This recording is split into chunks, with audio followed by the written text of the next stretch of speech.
on a eu la discussion avec Booba dans ce podcast où justement il disait Vakra il est très fort, mais il parlait de Vakra et de Jossman à ce moment-là. Ouais. Et il disait mais je trouve que s'il veut être numéro 1, etc., big artiste, il faut qu'il apprenne à mieux gérer sa carrière. Et je pense qu'il sous-entendait tout ce côté-là que tu dis. On j'ai sait vu. pas à quoi il ressemble. Voilà, il sait pas, voilà, c'est ça. Il savait pas mettre une tête sur Watt ou etc.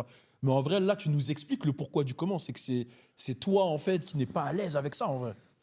Pas à l'aise de plus en plus parce que c'est vrai, tu sais, tu me mets des presets, ça fait 2 ans, je suis un peu dans le feu et maintenant je le suis plus et là on travaille différemment les trucs. Mais après, pour revenir, moi j'ai vu la séquence et il a complètement raison. Ok. Dans ce qu'il dit, moi j'explique juste qu'en fait, je suis dans cette incohérence. Ouais, je veux pas trop montrer, mais t'es obligé de te montrer si tu veux ça. Ouais, mais bon, on le fait. Et puis quand on le fait, je suis pas prêt, ça se voit, tu vois.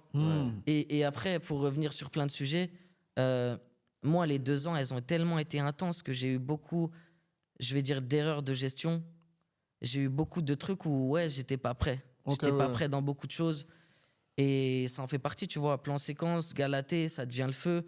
Ouais. On me place direct sur un espoir, ça veut dire même les maisons 10, pression des chiffres. Ouais, tiki-taka, boum. Ouais. Pression Attends, des tiki-taka, chiffres, moi, il je a comprends pris. rien. Et limite, je vais pas parler de dépression parce qu'il y a des personnes qui souffrent vraiment de dépression, mais c'est vrai qu'artistiquement, tu travailles plus la musique librement. Mais juste- Ok, tu vois. Ah oui, c'est super intéressant. Vas-y. Ça change Bah, tout. justement, je voulais creuser ce sujet-là parce que, en fait, ton style de vie change du tout au tout en l'espace de quelques mois, tu vois, et peut-être même moins que ça. En tant que personne qui a l'habitude justement l'habitude d'avoir un job, on va dire classique et autres, comment tu le vis? Parce que j'ai cru comprendre que réellement, Ça va être marrant, ça va être grave marrant. mentalement, ça t'a beaucoup atteint, tu vois. Enfin, ça a été très difficile pour toi. C'est peut-être pas ce à quoi tu t'attendais aussi quand tu t'attendais au succès. Après, ce que les gens savent pas, c'est qu'il y a.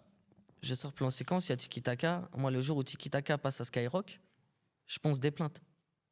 Tu vois, je ponce des plaintes, je suis avec ma machine et je ponce des murs et tout. Et Tiki Taka passe à la radio. J'en parlais même pas à mes collègues, c'est pas mon délire. Et tu vois, les frérots qui s'occupent de moi, on était dans des réunions où je bossais. Ça veut dire, dès qu'ils m'appelaient, ils entendaient.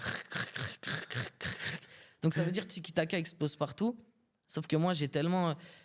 J'ai eu du mal à. Carrément, c'est les équipes qui m'ont dit stop, arrête-le. Là, il est peut-être temps de décrocher le boulot. J'ai eu du mal, moi. J'y crois oui. pas. Tout ce qui arrive, j'y crois pas. Ça va s'arrêter. Je sais d'où je viens. L'éducation que j'ai reçue, je ne peux pas arrêter mon boulot comme ça. Voilà, tu vois.